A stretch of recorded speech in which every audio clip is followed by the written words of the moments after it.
Welcome back. Well, Ghana manager Carlos Queiroz had some strong words about the expanded World Cup following the Black Stars' 2-1 loss to Croatia on Saturday. He said the number of teams that qualify for the World Cup, I'm afraid that it can turn this competition into a vulgar, ordinary competition. I think the value of the competition comes from it being rare to be in the World Cup. It's, in my opinion, still debatable. I need to see. It's one opinion that is based on my personal feeling. Well, Jose Mourinho chimed in as well. Must be something in the Portuguese waters, because he said, I'll be honest, for some, I tune out after 10 minutes. The World Cup has to be the creme of the crop. I understand that socially it's important for some countries to participate, but there's another side to it, the sporting side. 7-1 in the World Cup group stage is not possible. Apart from Brazil-Morocco, which was a nice match, I slept well. I had good dinners. I didn't stay up until 3 a.m.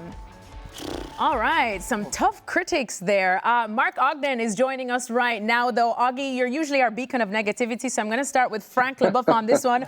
Frank, what do you think of this expanded World Cup? Do you understand what Carlos Queiroz and Jose Mourinho are saying? I do, and I was thinking the same before the World Cup, because I thought that, especially when we saw the first game, that they were referring to Germany against Curacao, 7-0, 7-1. I thought it would be like that with Haiti, it would be like that with Cape Verde, and it didn't happen. So I'm pretty okay with that 48 teams, but I still think that the World Cup is the elite competition for big teams and best teams. So I'm not convinced yet, and I have the tendency to say, okay, the World Cup is going to start now with the last 32 and the real World Cup. But you have to be nice and fair to teams who came and fought, and we see Cape Verde, being in the last 16, which is amazing. Yeah. So you have the right to believe that it's all good for everybody, and it's okay with the 48 teams. People that are in favour, and by the way,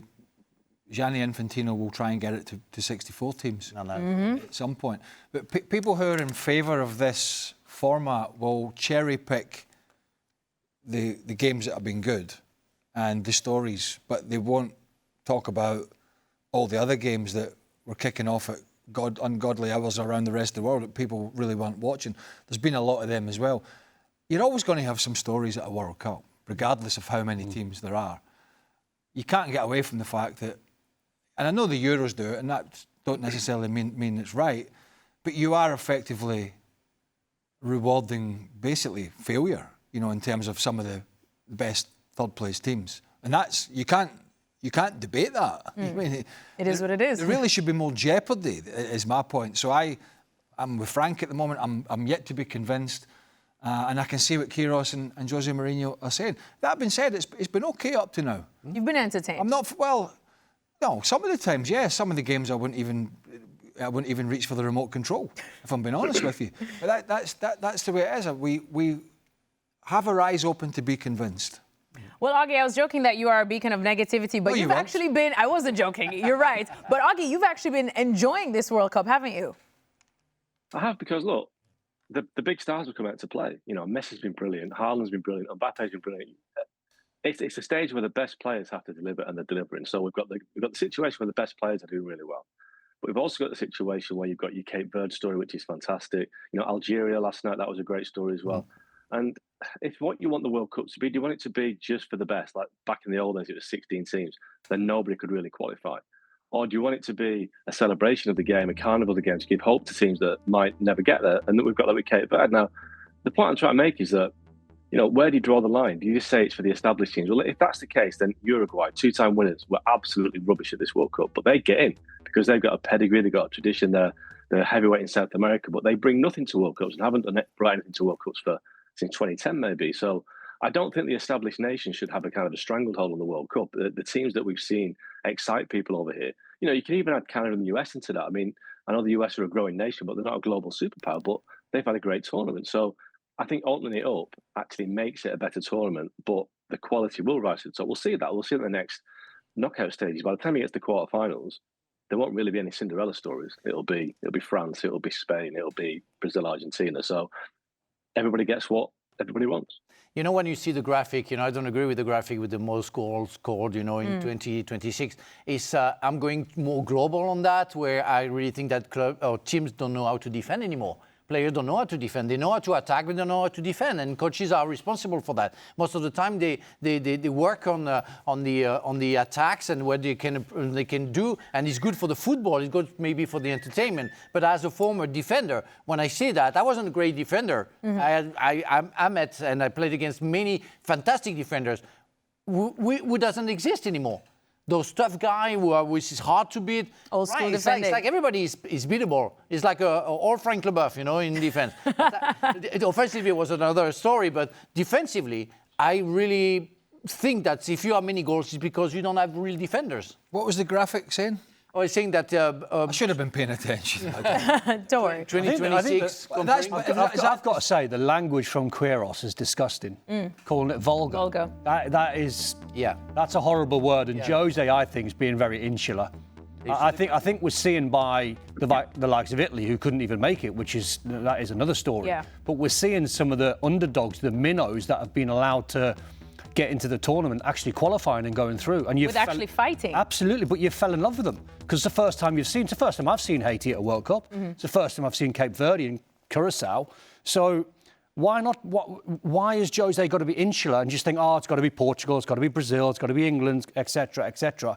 Why can't these guys and these teams be allowed to compete and progress? I think what they're saying, if they'd qualified to a 32-team World Cup, then fine. But maybe it's too difficult.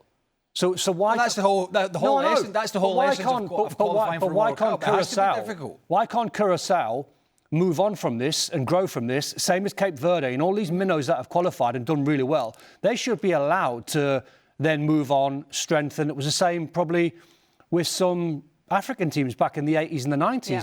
Look what they're doing now, the African sides. I think 10 made it through. 9 out of 10 have made it through. So it shows you over a period of 25, 30 years what you can do if you are allowed to grow.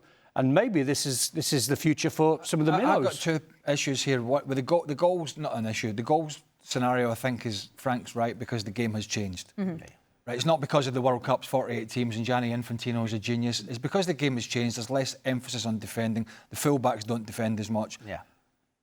Centre-halves are left more often than not. But who gives Queiroz the right to say it's vulgar? He's not the oracle. But he's got an opinion. Got an opinion. It's a strong one. He has a right to have an opinion. It's a hell of an opinion. He's got and to go back to I do agree. I do love to see a pathway for smaller nations, but not to the detraction of the competition itself, which it hasn't really done thus far. My worry with Infantino is he looks for more parachutes to please people. He's looking to please more countries and more countries. He wants re-elected. His rhetoric will be, we're spreading the money around, FIFA spreading the money around. That's fine, they are, but they're making more money than ever. But my issue is, and I go back to this point, and Dan sort of laughs and goes bananas, Sweden finished bottom of their qualification group. And yet, through this Nations League, another parachute for a World Cup. It's got nothing to do with a World Cup. True. The qualification has a big Q. Qualification. They finished bottom of the group. They are here. Not only are they here, they didn't win a game. They're in the knockout stages. That's the worry I've got with Infantino. He drip feeds this pathway for more and more and more and more teams. And I don't think that's going to make the tournament better. I think it's just going to completely oversaturate it, which we can have a debate about being oversaturated at the moment. But I think as time goes on, he will do that even more. For Sweden, they're going to play against France, so... Bye-bye. Doesn't bother you. But how can you finish bottom of a qualification group and the name of the thing is qualification and you still get here? Because he's opened more doors. That's the worry I have.